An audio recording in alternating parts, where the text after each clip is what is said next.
have a New Year's resolution in mind? Maybe something that you've kind of been thinking about, but one of the things that's fun about New Year's resolutions, a lot of time people go, gosh, you know what, I think I want to do that, but then all of a sudden you feel like, oh my gosh, I'm going to be accountable to it, and I've done this before, and it hasn't worked, and I never really achieve them, and then you feel bad about yourself, and on and on and on down the list. Well, because we're coming upon New Year's, which, by the way, Happy New Year, I wanted to bring in a very special guest. It's Harlan Gerger. He's a CEO, corporate coach, phenomenal at being that guy that can kind of be your accountability partner, helping you, stay accountable to yourself and keeping things on track as you build these resolutions. Think about, hey, what do I want to achieve in 2011? And so he's going to give us some very specific strategies and skills to make sure we get there in 2011. So good morning, Harlan. Well, good morning, Chris. Good to see you. You're looking very purple this morning. It's appropriate after last night, don't you think? Well, what can you say? Did you watch any of the game, by the way? No, I didn't. I didn't get a chance to watch it. Nope. It was a big W for the Vikings. Even though their season's pretty much over, it was still a big win for them. So let's talk about New Year's resolutions. I know you've got a lot to share, which, by the way, he's got a great article that we're going to put up on WeThePeople.com. It's 7 reasons why your goals will fail or succeed in 2011. So we'll put that up here at the end of the show today, so you can go and get this actual article itself. But let's start off with reason number 1, Harlan. What's the number 1 reason why goals either succeed or fail? Well, a lot of times I'll talk to people and says, well, what's your goal? Well, I thought I would do this. And actually, that's about all they've done with it, is they've thought about it. Yeah, I'd sure like to do this. Well, setting goals, like planning or anything else, it takes time. You've got to actually sit down. You've actually got to put a pen to paper and take some time and think through and process this. And the real power of that is that it actually cements it in your head. And now your brain is actually processing it. And it becomes something that it remembers. And so that's the first thing. Get this thing stuck in your head in some way. And thinking about it, processing it, writing it down, those are all things that help you to do that. Yeah, I think I want to do that someday. Nah, it ain't going to work. So should you even be scheduling the time that you're going to actually sit down and think about your goals, or what's your suggestion there? Well, it's what business does. Business sits down. A good, solid business always takes time every year and says, okay, what's our plan for the next year? It might be half a day, maybe even a week. But they take the time to really think through. And the challenge is that a lot of times we as individuals don't do that. We just simply need, sometimes even just an hour can make a significant difference in how your goals really get embedded, if you will, in your brain. What's the biggest obstacle you find? I mean, I know you deal with a lot of business people and sales people, sales managers, and a lot of people I know sit down and set goals, and some achieve them, some don't. What's the biggest obstacle you see just for an average Joe like myself that might have a resolution and typically doesn't achieve it? I'm going to probably say the biggest one is either inaction or probably fear or paralyzation that causes inaction. If we're in action and we're doing something about that goal or doing any little thing towards that goal, we're probably going to make some progress. It's when we have no action that, of course, nothing happens. So what prevents them? Because, as you know, I used to travel with Tony Robbins, who's very well known for goal setting and that kind of thing. So what do you think is at the core of that inaction? I mean, these people, obviously, they seem to be inspired at the end of the year, and they're excited about a possible goal. What that's at the core of them going, I just don't really feel like doing it? Yeah, well, maybe that's just exactly it. I don't feel like doing it. Because the reality is you set a goal because you want to change something. You either want to improve something, you want to get something out of your life, something in your life, there's a change. And along with change comes the word that you said before, accountability, and pain in some form or another. And a lot of times that pain, if you're going to lose weight or get an exercise program, there's going to be some pain there. I want to get to that because, I know you talk about pain here in this article, and one of the points, and I don't know if I buy that, and here's why. Because the second thing you talk about is goals and values align. And one of the things we did with Tony Robbins is we talked a lot about, okay, you've got to have this goal, this vision, and if your values are aligned, rather than you trying to, struggle to get to that goal, you almost find that this vision starts to pull you forward where you're inspired rather than in pain. So talk a little bit about how do I sort of elicit my values, align those with my goals so I don't experience pain, but I'm actually inspired by this. Yeah, and you're right on that, because that's one of the key things that we find even in business when we're setting goals and setting what are we going to accomplish this year for this business. If they haven't got their core values stated well and people don't understand those core values, it gets really fuzzy as you get down the year, and all of a sudden you say, well, gee, why aren't we getting people motivated? Why aren't people doing things? Probably because they aren't aligned with the values. And when you get to an individual, I'm going to lose 30 pounds this year. That's my resolution. And if I don't have any real reason for that, if I'm just going to say that because everybody else says it, but rather if I say, you know what, I want to be around for my daughter's wedding. I want to be around to be active with my kids for the next 20 years. I want to be the best dad or the best mom I can be, and so I need to lose these 30 pounds. Well, now you've got some value alignment. And you know what? It doesn't, those muscles hurt, but they hurt for the right reason. Exactly. By the way, we've got Harlan Gerger here, CEO, corporate coach. If you've got any questions about a resolution or setting goals, whatever it may be, the number to call in, it's 888-598-8464. Again, that's 888-598-8464. Locally, 271-1100. Again, that's 271-1100. You can always learn more about Harlan as well as AskHG.com. That's ask, ASKHG.com. And again, we're going to put this article up on our website at WeThePeople.com. You talked about something here, and I call it the pain versus pleasure principle. Tony would always talk about, look, people do more to avoid pain than they'll do to gain pleasure. And so you brought something up about, look, typically until they realize, you know what, I want to be around to see my daughter's wedding, or I want to be around to see my grandkids grow up, or whatever that sort of future thing may be.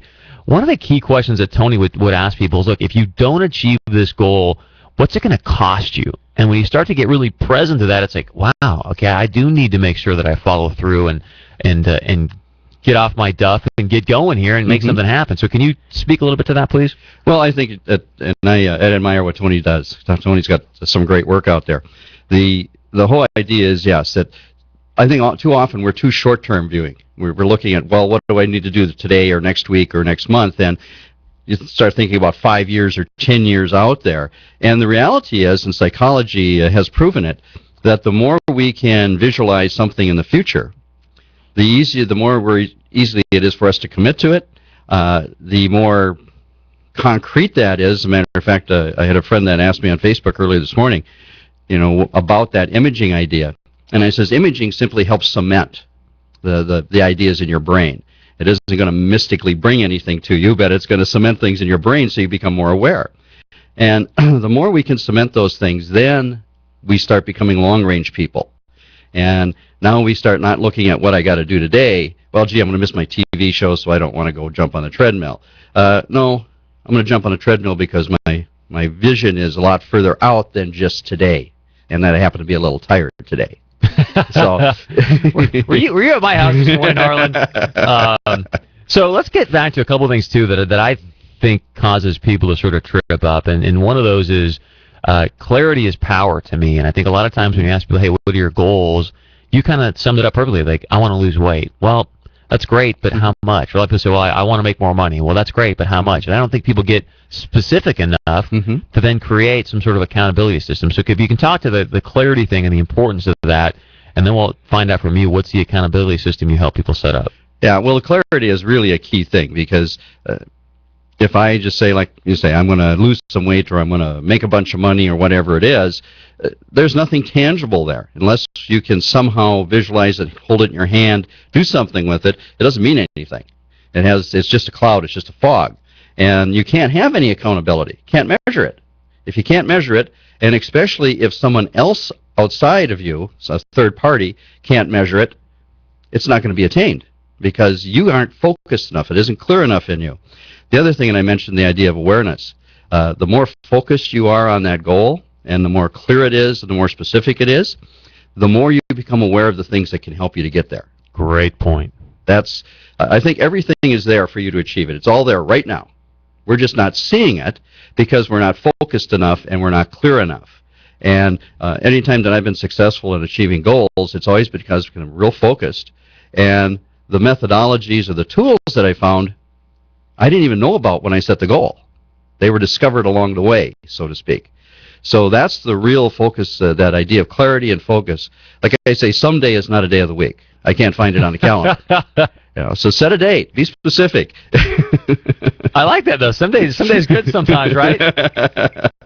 So clarity is possible. The number one thing is get some clarity as to what it specifically it is that you want to do in 2011. And then the other thing, obviously, is keeping yourself accountable. And one of the things that I find with so many New Year's resolutions is we set them on December 31st, and then when do we go back and check on those goals, do you think?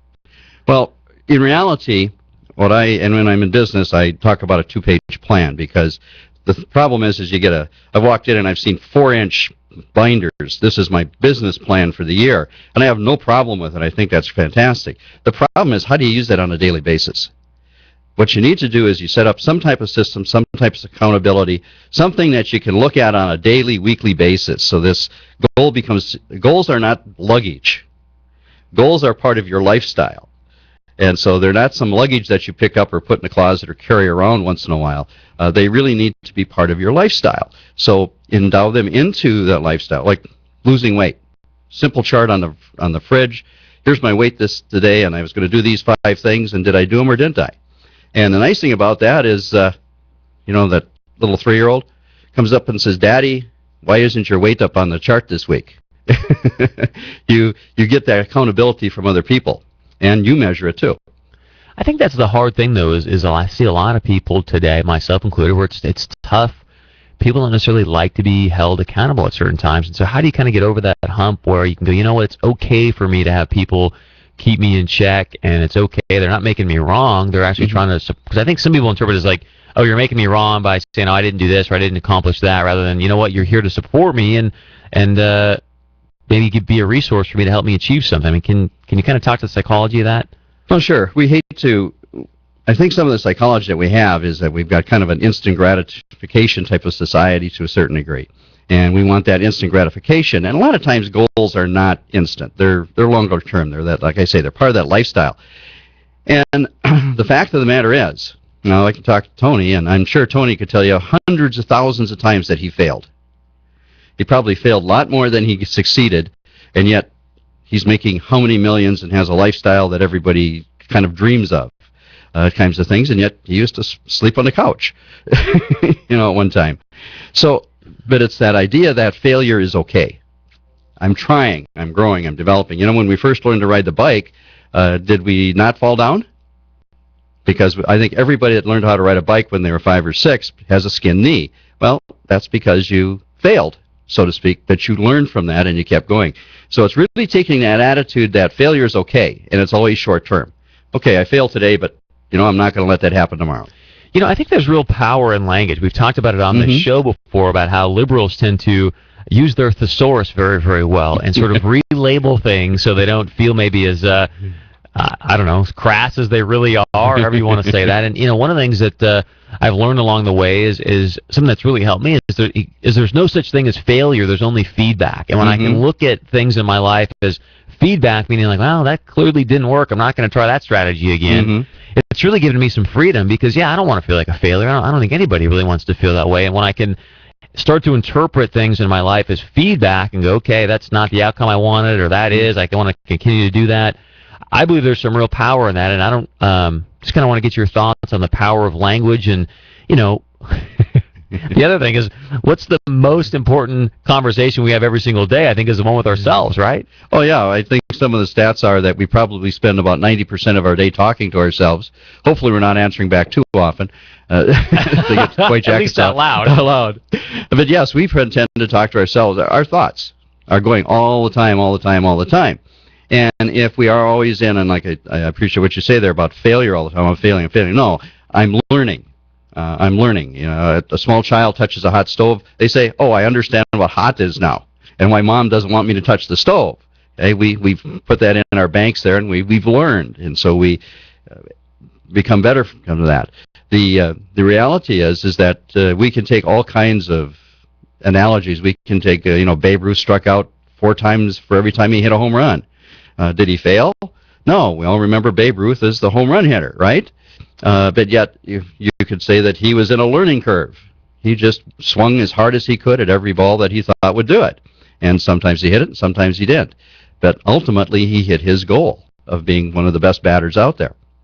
So how we talk to ourselves definitely has a lot of it. And if we are constantly saying, well, I failed, or we sense we have that fear, my advice would be we challenge that thinking. Okay, where does that thinking come from? Why do I think that way? And a lot of times we'll find that there's no substance. There's absolutely no substance to that thought. It's kind of something that we got it on the internet. You know? Hey, Harlan, if someone wants to get a hold of you, how do they get a hold of you, sir? You can call me at 373-0114 or go on to the website, askhg.com, and down towards the bottom you can always send me a question, send me a comment, whatever. Matter of fact, Chris, if somebody wants the best business question that comes in the next 7 days, we'll give them a free copy of the Bypassing No book. Nice. You get a free book, Bypassing No by Harlan Gerger. Again, go to askhg.com. Ask him any sort of business, New Year's resolution questions you have. Thank you very much for coming in studio, Harlan. I really, really appreciate that.